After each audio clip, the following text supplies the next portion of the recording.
This is your average Minecraft world, and this is one chunk. Today I'm building a full survival base in just one chunk.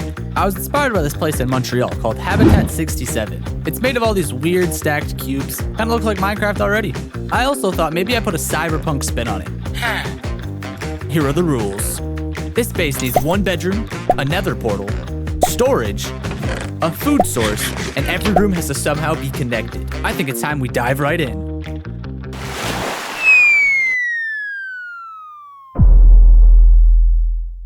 Where to begin? So this is my limited chunk here. I think it would be a good idea if I started with some wool just to get like an outline of the structure. I don't exactly know how tall I want to make it. Maybe I just start with the first box and go from there.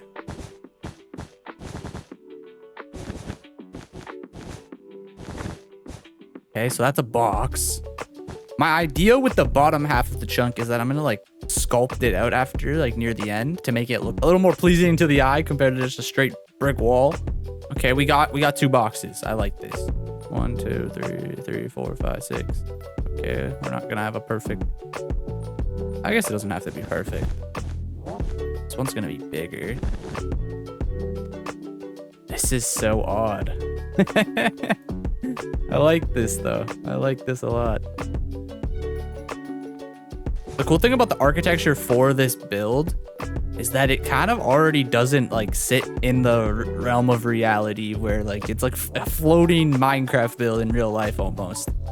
That's kind of why I ran with this inspiration, because when you look at it, it's like you're like, that does not follow the laws of physics almost. And near the top, I kind of want this to be kind of like almost like a skyscraper kind of building, so it's gonna get a little skinnier as we go to the top, and it'll have like those cool like tower tips. This is really putting me out of my building comfort zone. I feel like I need more boxy structures like this guy. Maybe even we just like the L. I feel like we need more L's in this eventually. If I also add that there. This is on the chunk border. Wait. Oh, you idiot. You can't build like that. That's out of the chunk. Hold on. He wanted an L and he created one. Go leave an L in the chat. Ooh, I wonder if I used my light Matica just to like keep me in chunk. Sure. Oh, that's perfect. I know where I am in the chunk now. Oh, this is good. I like this. Okay, yeah. Get that out of here though. We'll use light Matica to my advantage so I know that I'm in the chunk. That's good, okay. The hardest part of this build will definitely come in after, when I have to make it look lived in. I don't know what this build looks like yet. You guys have seen the thumbnail, and you guys have a little preview. Right now, it's just an idea in my head that is a bunch of mess. It's just a big mess in my brain. It's a massive mess in my brain right now, and I don't know what's going on. But I'm confident that this will come together. For anyone that doesn't know what mod I'm using Axiom, so that's why I can fly through blocks. That's why I have super fast replace and build mechanics. Very fun mod.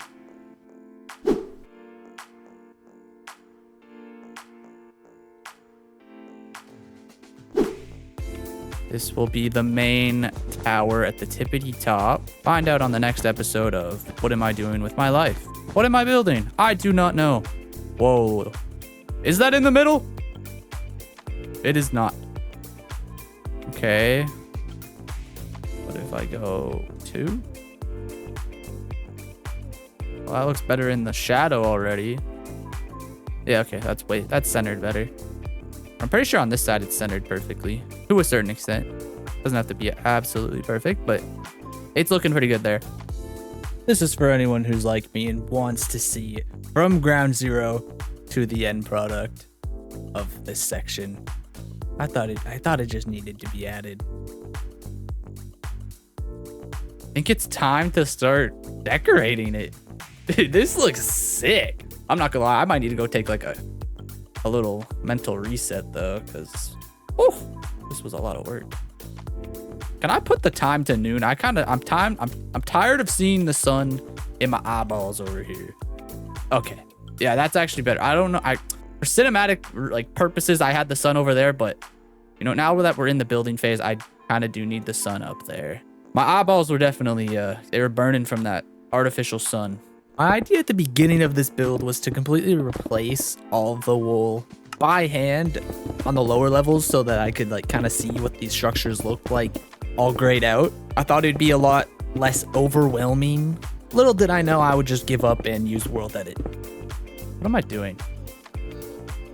Why am I doing this by hand? I don't need to do this by hand anymore. Place. How many different wools do I use though?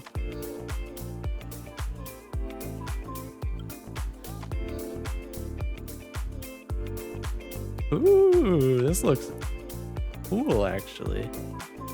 All right, let's fill it all in then. I don't have to use replace mode anymore.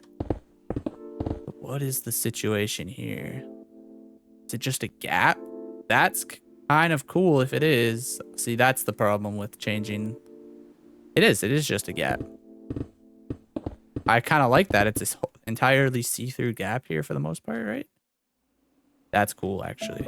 You might be wondering, what is Habitat 67? Habitat 67 is a real housing complex in Montreal.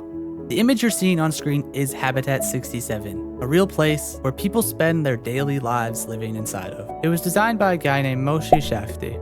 He was just a 25-year-old guy when he designed Habitat 67. It was his thesis project at McGill University in Montreal. His concept was bold, a dense urban housing complex made from stacked concrete cubes, combining the privacy and green space of a suburban home with the efficiency of apartment living. Then came Expo 67, the World's Fair hosted in Montreal. His design was selected as a centerpiece, and they actually built it. It was meant to showcase the future of living. And even though it went over budget, it became a global icon of modern architecture. So now you might be wondering, what does this have to do with me? It was meant to reimagine city living, a vision of the future. And I took that thoughtful, groundbreaking concept and turned it into a glowing cyberpunk tower. I wanted to bring reality to Minecraft. I wanted to show a piece of history and turn it into my own. Let's get into designing it now that you understand it.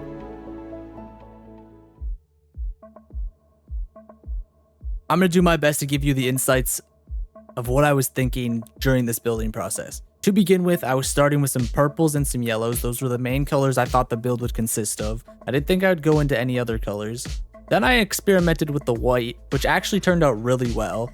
Then I was like, okay, it's cyberpunk. I need to like get some machinery. Then I saw an image online of this big orange stripe down a cyberpunk building, and I was like, oh, I have to add something like that. So I added it on the front side from the top to the bottom, mixing in more redstone and same purple colors. The granite was a mistake. Don't know what I was thinking. Then I just added some more whites and kind of fades. Then my next choice was, let's really go crazy and let's add some green. At this point, I'm kind of scared to add too many colors because I don't want this to be like a disco ball. Later, I throw that away just a little bit, but to start off, I just wanted to keep some fun colors. So I add some different signs and try to keep that original dark tint with the like deep slate, basalt, and other dark blocks like that. Then I get the penthouse in, and that's all white. And I'm like, whoa. With Habitat 67, they do have like greenery rooftops. I thought it would be cool to incorporate that in this build. Then we jump into the penthouse, and I do the first interior of the video. All the other ones you'll see at the end of the video when I recap the entire build and do a walkthrough. But this is the first design I came up with, and I thought it looked pretty cool. Got some like sci-fi vibes. Next thing we got is me just doing some exterior work, fixing out some details, added some texture and depth. I added a green tube on the right side, a blue tube on the back side. Going all out with the colors at this point. Bringing in some blues, some teals, some greens. On the back side, this is where the Nether Portal's going. So I added some big bright purple. And as we go up, I actually have this farm at the top. And it's kind of like a rain collector. So any water that's collected for the building, it gets cycled through it. Kind of fun idea, not really realistic by any means, but just a fun thought.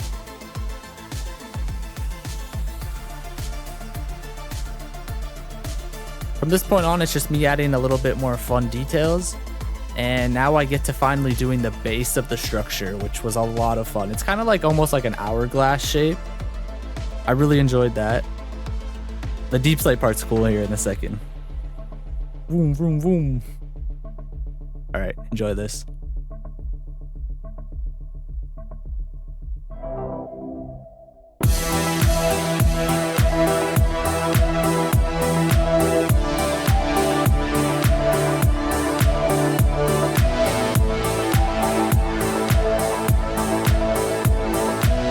Well, I better show you guys the interior of this place, because if I don't, then I didn't listen to my rules, and clearly there's no proof of me completing them.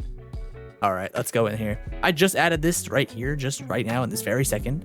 Thought it needed a little upgrade. It was just a plain door, so we got a better doorway now. Let's get inside. Okay, first things first, this is the interior. Portal directly here. We kind of already knew this was in the build. You may have caught throughout the build that there was a bubble column going throughout the whole thing. We'll get to that in a second. This would technically be the storage area of this base. Yeah, nothing crazy, nothing special. But that's fine. Something I'm super excited about, it was a real pain, but I got it, was this bubble column that switches between blocks so it's actually usable to get up and down. So we'll head up there, and it brings us all the way to the penthouse, which you may have seen me design earlier. Okay, yep, need to turn off. Where is it? I had to turn the block sounds off because on the other side of this wall, there's observers that are constantly ticking, so that's one flaw of the base I would probably destroy if I actually was going to live here. But yeah, we've seen the penthouse a little bit. This is a first-person view of it. You guys only saw it from here. But this is the interior. I think it's a nice, classy look. I did what I could with this limited space, and I think it came out pretty well.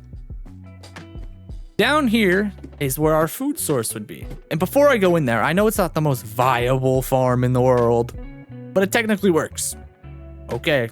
Disappointment in 3, 2, 1. It's the smallest wheat farm you could ever ask for. All I'm going to say is, we'll go into free cam real quick. This place is a mess, and it's extremely hard to try to find places for interiors because I did not plan them out. Here's some of the redstone. I didn't plan them out very well. I just kind of wanted to design the exterior because that was the main focus of the build in all reality. Most people only care about the exterior, but I tried my best to find a way to include an interior, and you know what? I'm happy with the result I came with. It is not your perfect Minecraft base. I wouldn't necessarily suggest you build it in your own world unless you changed a few things about it, but it is a cool looking build nonetheless, and I'm extremely happy with it. Let's get back down the bubble column.